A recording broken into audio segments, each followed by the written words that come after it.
Hi guys, welcome back to my channel. So I'm really excited because today we are going to be playing around with this palette here. So this is the Urban Decay Beached palette. It is limited edition. I've put a couple of selfies up on Instagram lately, and the most recent ones you guys have been asking me kind of what shades I'm using, what products I'm using, because the colours are so stunning. The answer is this. So I thought the two looks that I've put on there I would recreate in today's video for you and kind of let you know how I do that, and also just give you my general thoughts on this palette right here. So that is what we are going to be doing today. Make sure you give this a big thumbs up if you like it, and don't forget to hit that subscribe button. This is one of the looks we're going to be creating today, this lovely cut crease that takes me forever to do, but it's obviously going to be sped up for this video. But yeah, that is what we're going to be doing today, so I hope you enjoy it. Okay, so let's have a little bit of a conversation about this little palette first. So it is limited edition. I picked it up not expecting to enjoy it as much as I have their naked palettes, which is generally what I've got from them before. I just thought it was quite fun because it had these beautiful kind of bluey shades here, and I thought I don't really have many blue shades in my collection, so I thought I'd pick it up. I'd give it a go, see what I thought, but I wasn't expecting to fall in love with it as much as I actually have. So the naked palettes are usually around $38.99. I believe this was about $28.99. I can't remember, but I'll put it on the screen here right now for you. It is limited edition, so if you do want it, you need to pick it up quickly. I got mine from Debenhams, I believe it was, or House of Fraser before it went down. Can't quite remember. I think it was a little bit discounted when I picked it up, but still not too bad for an Urban Decay palette. You get 1, 2, 3, 4, 5, 6, 7, 8 shades in this palette. My biggest bugbear with it is that there is only one matte shade, which is this one here, Daybreak. All the others are some form of shimmer or metallic or glitter, so that is just something to keep in mind. Having said that, you can still create some looks just using this matte shade. It is a little bit more tricky, but you can still do it.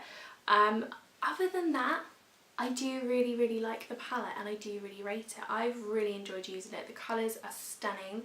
The quality is great, the pigmentation is there. I don't really have a bad word to say about it, apart from the fact that there is only one matte. But there we go. The shades are beautiful. They are really nice. Again, it is one of those palettes I wasn't expecting to be that interested in or enamoured with, and then at the end of it I was like, I love this palette, and I have used this more than any other palette in the past month plus since I've had it. I think this is the one I've used the most, so I do really rate it. I have definitely got my money's worth out of it.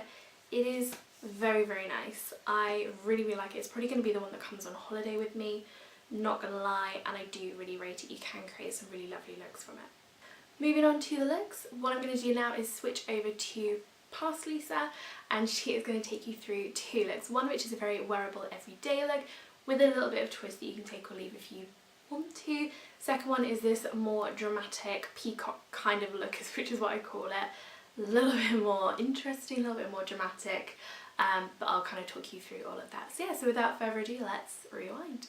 Look number one is basically kind of my everyday look that I can do with this palette. So I'm going to put a little bit of blue in there, but you can kind of take or leave it. This is just kind of like the first look, everyday, easy, wearable kind of style. So we're going to be focusing more on like Blaze, and we've got 16th Street there as well, and Daybreak. So those are going to be the main colours that we are going to use.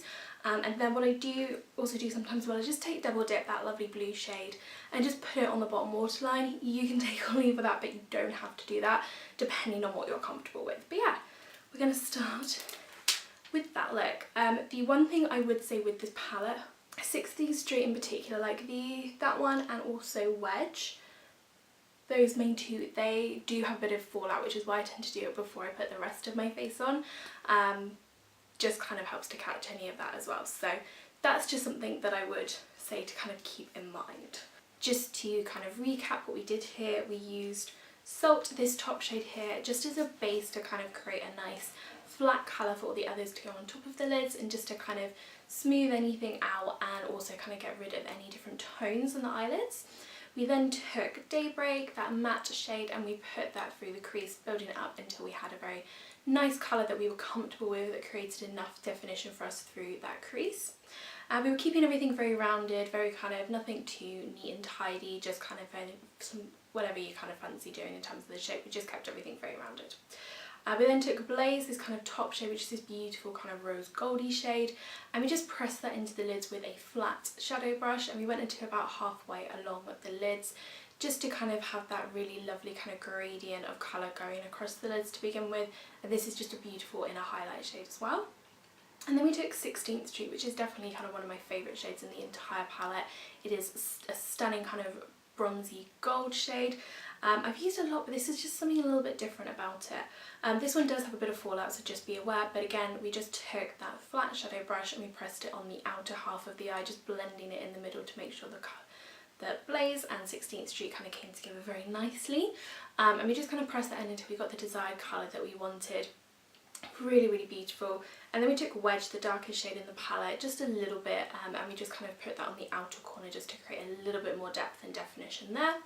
And then just on the lower lash line, again, we took Daybreak, that matte transition shade, and just blended that along the bottom.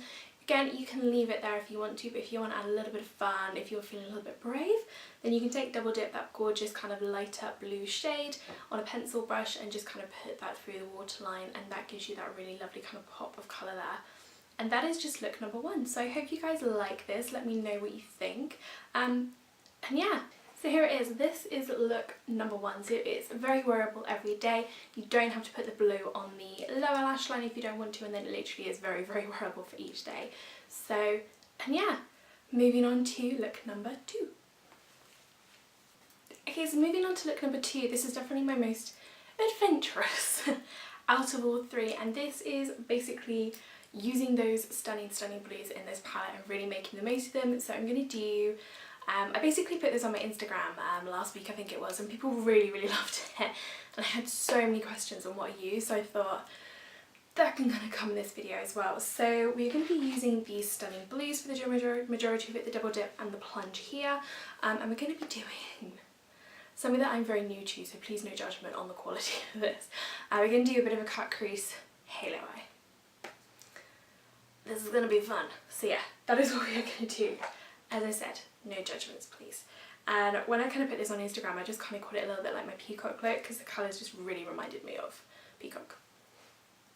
Okay, so it's exactly the same as the first look. We just took Salt on a big fluffy brush and we just put that all over the lids just as our base shade. Just evens out any skin tone and just makes a really nice kind of base for other shadows to go on top of. And then again, we just took Daybreak, that one matte shade, and we kind of went a little bit down in the creases. So I went all the way into the inner corner part of the crease, went quite high up, was a little bit messy with it, just kept it very rounded because you'll see we kind of tidy that up towards the end. And we can bring it down to the lid as well because we are going to do that cut crease. So it is all going to be a little bit tidied up, but we want to make sure that we can see that beautiful kind of burnt orange shade peeking out over the top of the blue once we come to cutting that crease. And then we started to cut that crease. So I just used the Revolution Conceal and Define concealer to do this, and actually Real Techniques lip brush. I just find that that's a little bit more precise. And I just took that all the way up to the crease. I am not an expert at this, so it is probably a little bit messier than others that you might see here on YouTube, but we just kept that as tidy as we could. I tried to do a little bit of a wing as well, just to kind of tidy up that orange shade towards the outer corner. Just pop that all over one lid, and then just did exactly the same with the other lid and just kept patting it down so that it was even across the lid, even kind of consistency, even thickness, and just kind of let it dry a little bit before we then put any other colour on top of that. So yeah, not the best at this. Would probably watch our tutorials. And then over that cut crease, we took Plunge, that deeper kind of blue aqua shade, which is stunning. It's super pigmented, by the way, so you do not need a lot for this. But then we just tapped it into the outer kind of third of the eye. And then we took it on the inner third of the eye so that we could create that really lovely kind of halo effect. Kind of left the middle part of the eyelid clean, as we can see here, to put a lighter shade. But this colour is absolutely stunning. It's beautiful. It's so pigmented. I would literally bathe in this colour. It is probably one of my favourites in the entire palette. And like I said, you don't need an awful lot of this. It is very, very pigmented. So start small and then build up. But yeah, very easy to apply. Looks. And then we filled in our halo with Double Dip, that lighter blue shade. And again, we're just patting it into the lid. By patting it, we kind of keep a lot of that pigment, which is great, and we try and avoid some fallout. But it just looks beautiful. Obviously, it's not too much lighter, but yeah, it looks great. And then I'm just tidying everything up here with my concealer. I'm just dragging that concealer up to create a bit of a curved wing. Makes everything just look a little bit neater, a little bit more finished. And that concealer as well gets rid of any under eye circles and any fallout. And then I just took Blaze and just put that over the middle part of the halo eye just because I felt like it wasn't light enough. So again, we're just patting it in, and then I've just used my finger a little bit just to help with that blend, but that just looks stunning. And then to finish everything off, we replicated on the lower lash line what we did on the top. So I started with Daybreak and just put that all over the bottom part of the lid and just made that come down a little bit lower than normal. And then we took the beautiful blue plunge shade and we took that quite tight across that bottom waterline, just again to have that lovely kind of blue pop of colour. And then we put double dip in the middle part. So as I said, just replicating exactly what we did on the top part of the lid there, just to kind of really make it pop and bring it all together. And that is it. This is the finished look. So not as wearable as look number one, but it's a little bit fun, it's a little bit funky. Great for like a girls' night out, or if you just want something a little bit different and you want some drama in your life. So, and that is everything. Thank you so much for watching. Please let me know if you like this kind of video and if you want to see more like this. I really enjoyed making it and playing around with these looks and makeup. And yeah, this palette's kind of really taken me out of my comfort zone with these blues, which I love about it. And do you know what? I can't rave about this palette enough. I really do like it. As I said, my one complaint is that there is only one matte in there. I really do wish I had some more mattes and it would just make it perfect, I think. But otherwise, I really rate it. I really like it and I am using it a lot. So I would highly recommend anybody to pick it up if they like the shades and if they like these kind of looks. Yeah, don't forget to hit that subscribe button and I will see you all again very soon. Bye.